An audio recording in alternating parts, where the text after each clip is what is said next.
23 hours and 41 minutes, the lawyer says, tapping his watch like this is a completely reasonable sentence to say to another human being.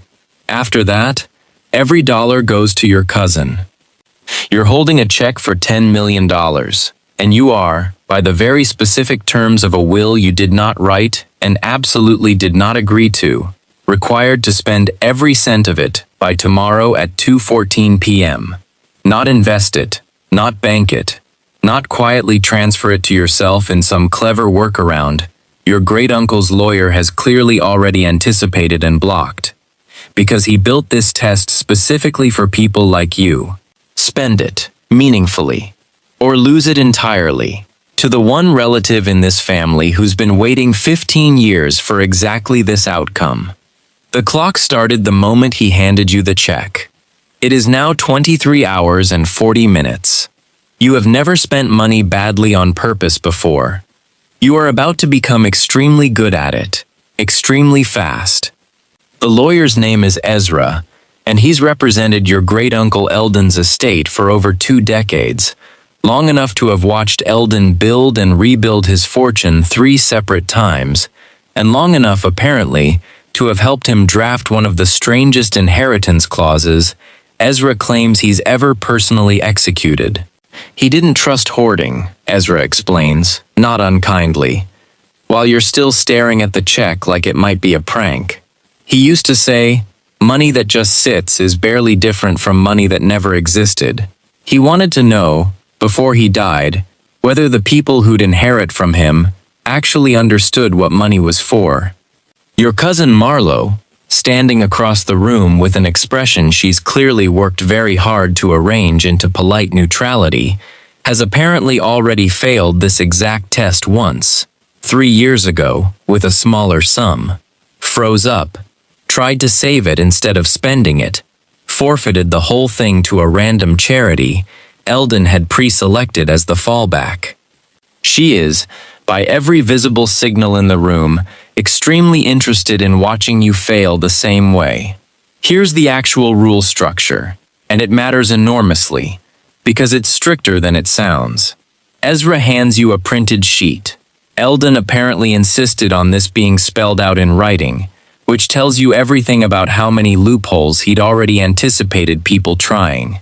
The money has to go toward things that are, in the will's exact language, non-speculative, non-hoarding, and demonstrably life-affirming, which rules out investments, rules out real estate purchased purely to appreciate in value, rules out gold, rules out anything that functions as a disguised savings vehicle. It has to actually leave your control, permanently, in exchange for something used, given, or experienced. Ezra, watching you read this, adds one more detail that changes the entire shape of the next 23 hours. Every transaction gets verified by his office, in real time, which means you cannot fake it, cannot pad numbers, cannot buy something expensive, and quietly return it next week. This is really happening, on a real clock, and you have absolutely no plan. Here's the first fact worth knowing, because it's the actual reason this specific challenge is so much harder than it sounds, and it's a real, documented phenomenon. Financial researchers who study sudden windfalls have a specific term for what you're about to run into. Spending friction. The finding that most people, even genuinely wealthy ones, have deeply ingrained psychological limits on how fast they can authorize large purchases. Limits built from years of normal-scale financial caution that simply don't scale down gracefully when the number gets absurd. You will discover this within the first 90 minutes, standing in a car dealership, physically unable to make yourself say yes to a $200,000 vehicle with the same ease you'd say yes to a $20 lunch, even though, mathematically, on today's clock, the $200,000 decision needs to happen roughly 50 times faster than any decision you've ever made in your life. The first hour goes badly, and it's genuinely funny in hindsight, though it does not feel funny at the time. You call your friend Solveig, mostly out of panic, and she arrives within 20 minutes because she correctly senses this is the most interesting thing that has ever happened to either of you. Your first idea, buy a house outright for a family you know from your old neighborhood who's been renting for a decade, sounds perfect, until you actually call them, and the actual home buying process, even with cash, even with a motivated seller, takes paperwork measured in days, not hours, and Ezra's office confirms, apologetically, that anything not fully closed and transferred by 2:14 p.m. tomorrow doesn't count. You lose 4 hours chasing a plan that was never going to fit inside the clock, and Solveig, watching you pace your kitchen at hour 5 with $10 million and functionally nothing to show for it, says the sentence that actually reorients the whole day. Stop trying to do one big smart thing. Do 20 medium honest things, fast. The second real tension point arrives around hour 7, and it's the moment a stranger tries to take advantage of exactly the situation you're in. Word gets out, you're not entirely sure how, though you suspect Marlowe, who has every incentive to want this to go badly. And by early evening, you get a call from a man who introduces himself as a philanthropic consultant, offering to help you place the entire remaining balance into a donor-advised fund he personally manages, for a modest 4% facilitation fee, a pitch that sounds reasonable for about 90 seconds until Ezra's office, when you call to verify, confirms flatly that donor-advised funds don't count under the will's terms anyway, since technically the money still sits under your control inside the fund structure, and separately, that this specific consultant has been flagged twice before for targeting exactly this kind of situation. Sudden, publicly known, time-pressured wealth events, because people under a countdown make faster, worse decisions than people with time to think. You hang up on him mid-sentence. You feel for the first time all day, genuinely grateful for Ezra's stubborn, maddening rulebook. Here's a second fact worth knowing, because it's directly relevant to why Eldon built this test in the first place, and it's a genuinely useful concept. What Eldon built you into, without ever using the technical term, is close to what estate planners actually call an incentive trust, inheritance structured with behavioral conditions attached, not just a lump sum, specifically designed to shape how an heir handles money rather than simply handing it over. These are real, increasingly common tools among wealthy families, specifically worried about what researchers call sudden wealth syndrome, undoing an heir within a few years. The same pattern we've talked about in earlier stories on this channel. Eldon, it turns out, wasn't testing whether you could spend money. He was testing whether you could spend it well, under pressure, without either freezing up or getting reckless, which turns out to be a genuinely rare combination of skills nobody teaches you anywhere.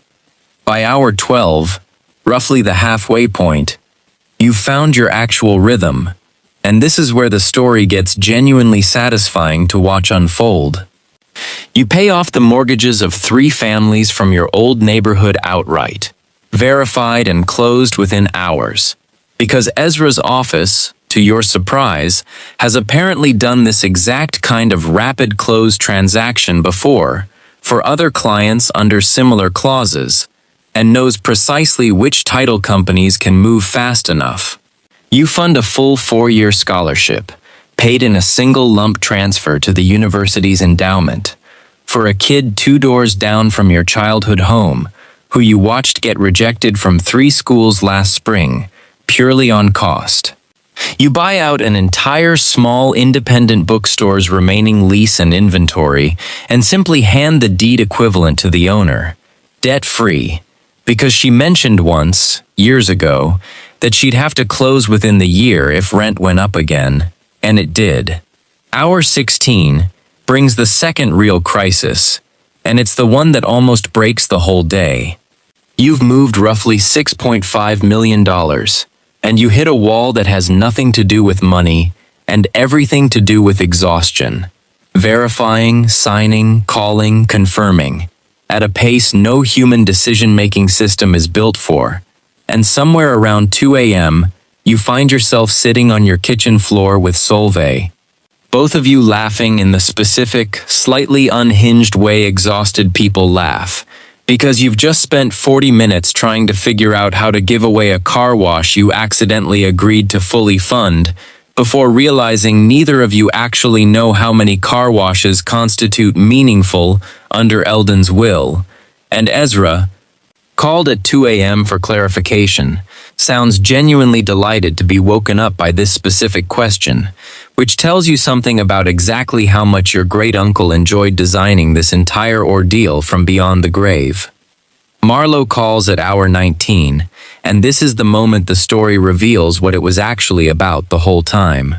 You almost don't answer. You assume, reasonably, that she's calling to check whether you've failed yet, but instead she asks, quietly, almost reluctantly, how it's going, and there's something in her voice that isn't quite hostility, more like a specific, complicated envy you recognize because you'd have felt exactly the same thing watching someone else get this chance after you'd already burned yours. You tell her the truth. It's the hardest day of your life, and also, somehow, one of the best. There's a long pause. Then she tells you something she's never told anyone in the family. Her attempt, 3 years ago, didn't fail because she froze up out of greed. It failed because she spent the first 18 hours paralyzed by the fear of spending it wrong, worried every single choice would look selfish or thoughtless or insufficiently meaningful, until the clock simply ran out from under her. Nobody tells you the actual hard part isn't giving it away, she says.